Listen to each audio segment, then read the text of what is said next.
Baik, Assalamualaikum warahmatullahi wabarakatuh.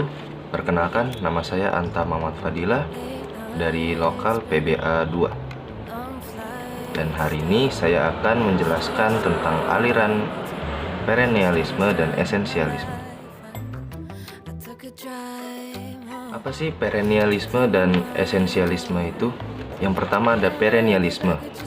Perennialisme berasal dari kata perennial yang berarti continuing throughout the year atau lasting for a very long time, yang bermakna kekal atau abadi.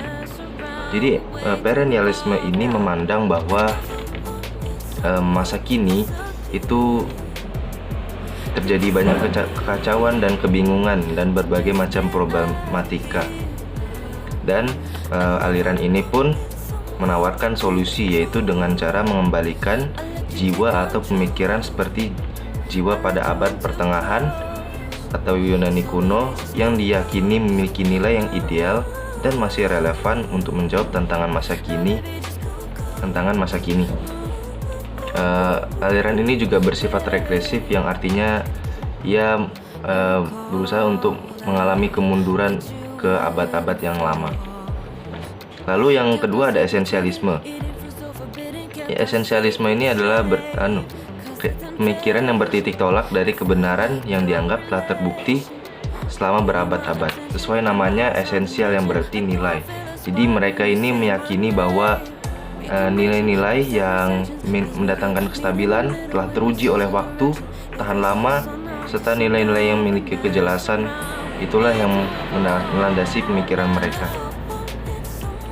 Adapun aliran ini berkembang pada masa zaman Renaissance, yaitu abad 11 sampai 14 Masehi. Aliran ini juga dilandaskan oleh dua aliran lainnya, yaitu idealisme dan realisme.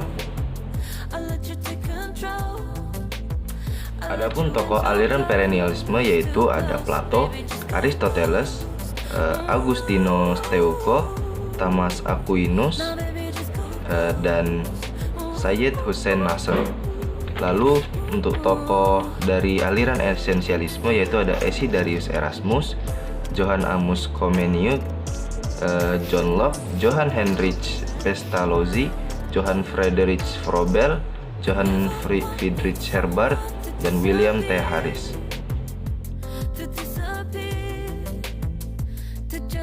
Bagaimana aliran ini memandang tujuan pendidikan? Jadi tujuan pendidikan menurut aliran perennialisme yaitu sebuah proses untuk mengembalikan keadaan manusia ya pada masa kini seperti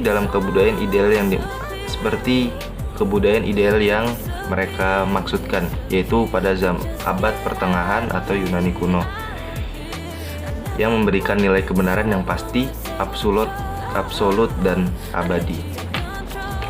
Untuk tujuan pendidikan esensialisme sendiri yaitu meneruskan warisan budaya dan warisan sejarah melalui pengetahuan inti yang terakumulasi dan telah bertahan dalam kurun waktu yang lama.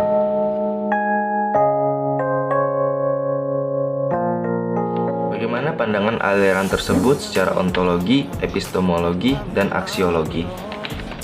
Jadi pertama, aliran perennialisme. Pandangan ontologi dari perennialisme yaitu manusia sebagai makhluk rasional yang akan selalu sama bagi setiap manusia dimanapun dan sampai kapanpun dalam perkembangan historisnya. Maka dari itu, kemajuan dan harmonisan yang dialami oleh manusia di suatu masa akan pula dapat diterapkan pada manusia-manusia lain pada masa dan tempat yang berbeda, sehingga kesuksesan masa lalu dapat diterapkan masa sekarang. Lalu epistemologi dari perennialisme sendiri yaitu ada tiga.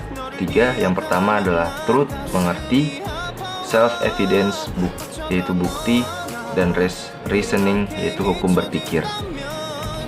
Lalu untuk aksiologinya sendiri yaitu mereka menekankan hendaknya pendidikan disesuaikan dengan keadaan manusia yang mempunyai nafsu, kemauan, dan kepikiran, sehingga jika pendidikan dapat menyesuaikan dari kepunyaan manusia yaitu nafsu, kemauan, dan pikiran, maka pendidikan itu sendiri bisa memenuhi pemikiran tersebut.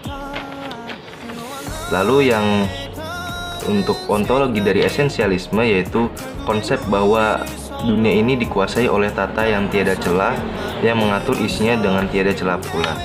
Dengan kata lain, bagaimana bentuk, sifat, kehendak, dan cita-cita manusia haruslah disesuaikan dengan tata alam yang ada. Lalu untuk epistemologinya sendiri yaitu teori kepribadian manusia sebagai refleksi Tuhan. Itu teori di mana manusia mampu menyadari bahwa realitas sebagai mikrokosmos dan makrokosmos, yang maka manusia pasti mengetahui dalam tingkat atau kualitas apa rasionya mampu memikirkan kesemestiannya. Lalu untuk aksiologi dari esensialisme sendiri yaitu disesuaikan dengan nilai idealisme dan realisme, karena aliran ini sendiri pun berpijak pada dua aliran ini yaitu idealisme dan realisme.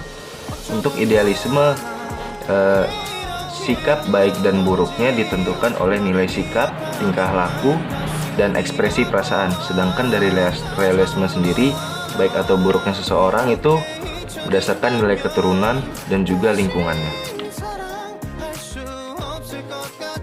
Lalu bagaimana kita membedakan antara perennialisme dan esensialisme? Sesuai dari pengertian tadi, perennialisme sendiri dari masanya itu mereka berusaha untuk kembali ke masa abad pertengahan atau masa Yunani kuno.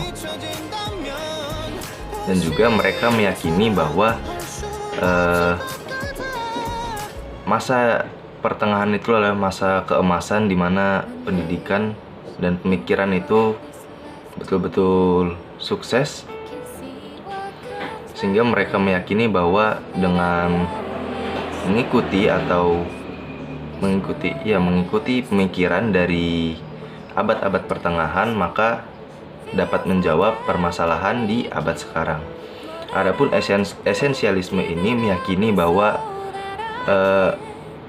nilai-nilai yang kekal, nilai-nilai yang terbukti secara zaman, terbukti secara waktu, itulah yang menentukan, yang dapat memecahkan masalah ini, masalah atau problematika dari masa sekarang. Dari waktunya pun mereka lebih ke abad masa zaman Renaissance, yaitu pada abad 11 sampai 14 Masehi.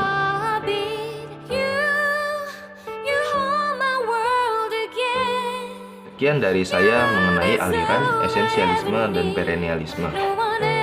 Terima kasih atas perhatiannya. Semoga apa yang saya sampaikan dapat dimengerti dan jelas, sehingga kalian yang menonton juga paham dengan apa yang saya bicarakan. Terima kasih, saya tutup. Wassalamualaikum warahmatullahi wabarakatuh.